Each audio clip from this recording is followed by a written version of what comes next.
打掃得好靚，我見到啲叔叔休憩嘅地方喎。呢度都見到啲呢個燒蝦標誌，就我哋繼續轉咗落啦，到咗啦。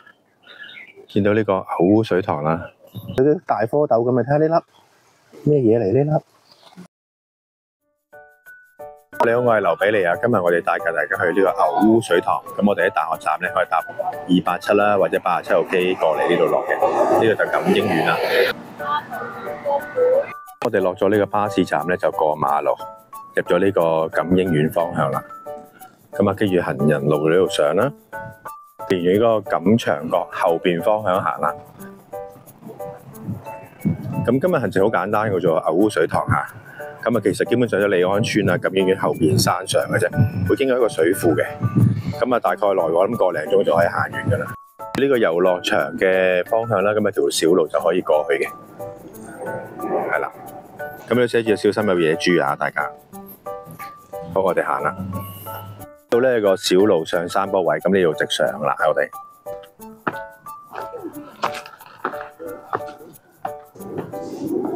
呢個路就類似啲山路咁樣樣啦，就有啲石級，睇地下啲鐵嗰啲喎，大家要留意翻喎嚇。咁去到呢度咧，見到嗰啲字樣啦，咁啊轉左嘅。咁我哋要過咗呢個天橋位。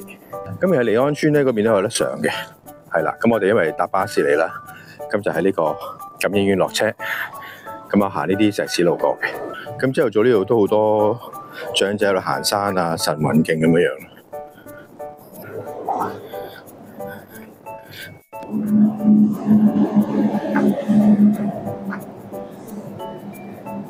咁我哋就經過呢個橋底啦，咁去呢個馬鞍山呢個配水庫附近嘅。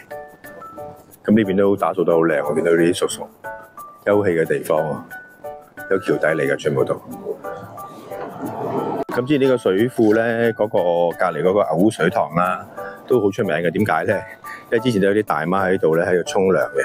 咁其實嗰啲位置咧，溪流方面嘅下邊嘅方向咧，都好多人洗衫嘅。咁啊，上次就佢出咗新聞啦，就好犀利喺度沖涼，俾人影到啊！好，咁呢度都係嗰啲行山徑啦，都幾容易行嘅呢個都，同埋條路都好寬敞嘅。到呢個位置，我哋轉右邊嘅有條小路上嘅樓梯，咁去配水庫方向。一嚟呢個牛污水塘咧，因為頭先啱啱咧，我哋就去完呢個高高柏行街，咁啊就有時間呢個快閃嘅行水塘嘅，因為大家都喺馬鞍山位置啦，咁都好方便，所以去埋呢個牛污水塘介紹俾大家啦。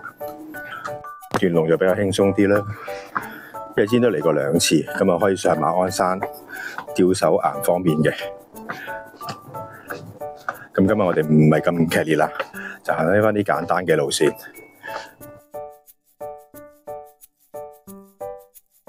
馬鞍山學院咧有個涼亭嘅地方休息啦。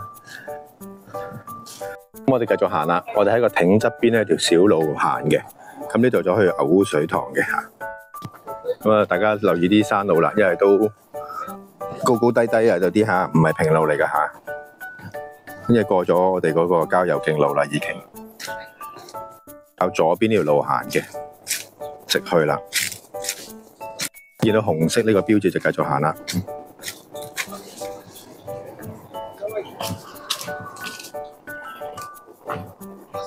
咁咪沿住啲山路行啦。呢個燒蝦標誌就我哋繼續轉咗落啦。去到呢個位置咧，見到個箭嘴嘅，咁我哋行翻右邊呢條路上啦。咁啊，呢度都大家睇翻地圖啦，要離線嗰啲嚇，因為都好多條小路啊呢度。行多我諗5-6分鐘應該到啦，呢條路都近。聽到啲流水聲啦，已經。哇！大家見到啲生鏽水管嗰度，好似呢個烏蛟騰嗰啲咁。紅點行就啱噶啦嚇，繼續行啦我哋。嚟到呢個分岔路，我哋應該行左邊啦。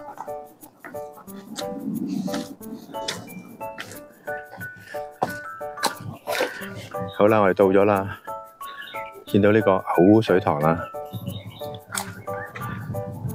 個水位去低咗好多嚇，哇！側邊都見到好多垃圾你哋。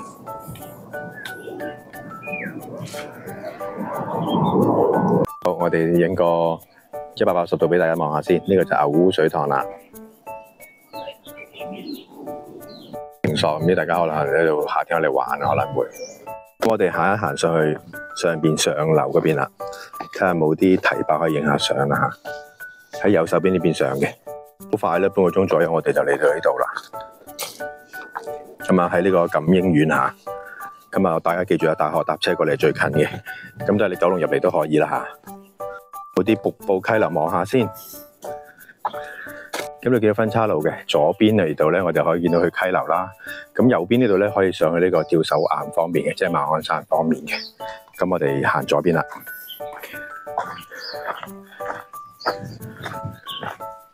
好啦，我哋過去望下先，好似見到有啲溪流喎。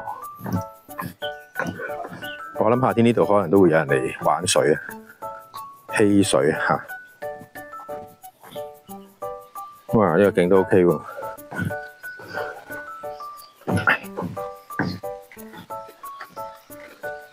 哇！呢個門望返呢個水塘後方啊，都幾靚呢度。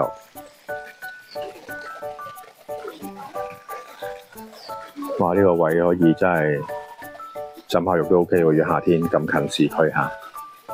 上面應該就係馬鞍山方面個方向啦，上邊嚇。有啲咁，哇！有啲大蝌蚪咁，咪睇下呢粒咩嘢嚟？呢粒好型啊！魚，見到好多魚仔，睇下佢都好得意喎。好啦，我哋要走啦，咁大家有機會可以過嚟行下啦，半個鐘就到啦嚇。呢個馬鞍山過嚟嚇。好啦，咁我哋沿路落返去啦嚇。呢個繼續行啦。咁啊，呢個山路出去就類似頭先嗰個巴士站位嘅都幾崎嶇下呢度係不平。咁我哋行到翻呢個天橋底就應該出到去啦。嚟到呢個牌位置呢，有3條路嘅，咁右邊呢2條都可以落溪流嘅。咁我哋行左邊呢度走啦，落翻去到呢度位置有啲石屎路可以行啦。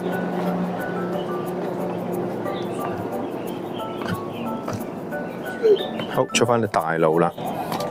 我哋嘅呢條路過嚟嘅，咁我哋右邊呢條路走啦，可以。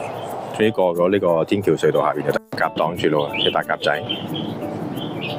沿住石屎路行啦，過橋底啦呢度，去翻錦英苑，咁我哋可以搭車走噶啦。咁行程好輕鬆啦，1個鐘頭到就可以去晒來回啦。咁啊，大家如果夏天嚟咧，都係玩下水都可以嘅。OK，咁希望大家中意今日嘅行程啦。如果中意 like、share、subscribe 我頻道，多謝晒。咁我哋到咗呢個巴士站啦，咁我哋可以搭287出翻大學站啦，或者對面嘅都有呢個87號 K。咁啊，另外如果你出去觀塘啊、89D 啦、藍田啦、40X 去荃灣方向都得嘅。OK，咁啊，大家可以搭翻車走啦，多謝晒。